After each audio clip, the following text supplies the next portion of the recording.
وہ شہر محبت جہاں مصطفیٰ۔ السلام علیکم ورحمۃ اللہ وبرکاتہ۔ اپریل فول کی دردناک حقیقت غور کیجیے۔ جب عیسائی افواج نے اسپین کو فتح کیا تو اس وقت اسپین کی زمین پر مسلمانوں کا اتنا خون بہایا گیا کہ فاتح فوج کے گھوڑے جب گلیوں سے گزرتے تھے تو ان کی ٹانگیں گھٹنوں تک مسلمانوں کے خون میں ڈوبی ہوتے تھے۔ جب قابض افواج کو یقین ہو گیا کہ اب اسپین میں کوئی بھی مسلمان زندہ نہیں بچا ہے تو انہوں نے گرفتار مسلمان فرمانروا کو یہ موقع دیا کہ وہ اپنے خاندان کے ساتھ واپس مراکش چلا جائے جہاں سے اس کے آبا و اجداد آئے تھے۔ قابض افواج غرناطہ سے کوئی 20 کلومیٹر دور ایک پہاڑی پر اسے چھوڑ کر واپس چلی گئی۔ جب عیسائی افواج مسلمان حکمرانوں کو اپنے ملک سے نکال چکی تو حکومتی جاسوس گلی گلی میں گھومتے رہے کہ کوئی مسلمان نظر آئے تو اسے شہید کر دیا جائے۔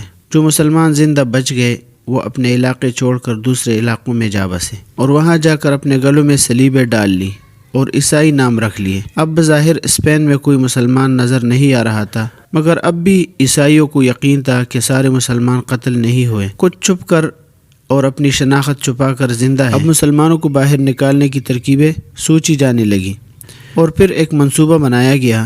پورے ملک میں اعلان ہوا کہ 1 اپریل کو تمام مسلمان غرناطہ میں اکٹھے ہو جائیں تاکہ انہیں ان کے ممالک بھیج دیا جائے جہاں وہ جانا چاہیں۔ اب چونکہ ملک میں امن قائم ہو چکا تھا اور مسلمانوں کو خود ظاہر ہونے میں کوئی خوف محسوس نہیں ہوا، مارچ کے پورے مہینے اعلانات ہوتے رہے۔ الحمرا کے نزدیک بڑے بڑے میدانوں میں خیمے نصب کر دیے گئے، جہاز آ کر بندرگاہ پر لنگر انداز ہوتے رہے۔ مسلمانوں کو ہر طریقے سے یقین دلایا گیا کہ انہیں کچھ نہیں کہا جائے گا۔ جب مسلمانوں کو یقین ہو گیا کہ اب ہمارے ساتھ کچھ نہیں ہوگا تو وہ سب غرناطہ میں اکٹھے ہونا شروع ہو گئے۔ اسی طرح حکومت نے تمام مسلمانوں کو ایک جگہ اکٹھا کر لیا اور ان کی بڑی خاطر مدارت کی۔ یہ کوئی 500 برس پہلے 1 اپریل کا دن تھا جب تمام مسلمانوں کو بحری جہاز میں بٹھایا گیا۔ مسلمانوں کو اپنا وطن چھوڑتے ہوئے تکلیف ہو رہی تھی مگر اطمینان تھا کہ چلو جان تو بچ جائے گی، جان بچی تو لاکھوں پائے۔ دوسری طرف عیسائی حکمران اپنے محلات میں جشن منانے لگے۔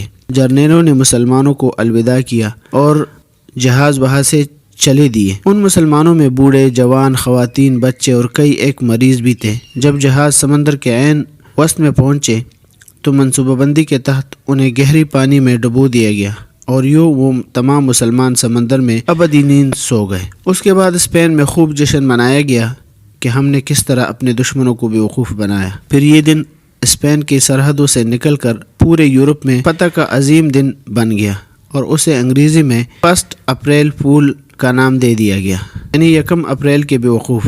آج بھی عیسائی دنیا میں اس دن کی یاد بڑے اہتمام سے منائی جاتی ہے اور لوگوں کو جھوٹ بول کر بیوقوف بنایا جاتا ہے۔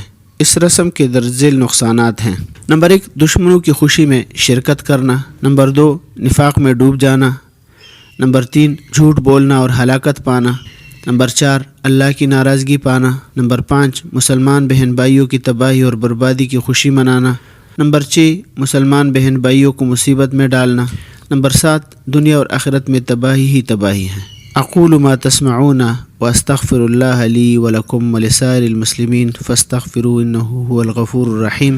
اللہ آپ کو اس پیغام کو دوسروں تک پہنچانے کی توفیق عطا فرمائے۔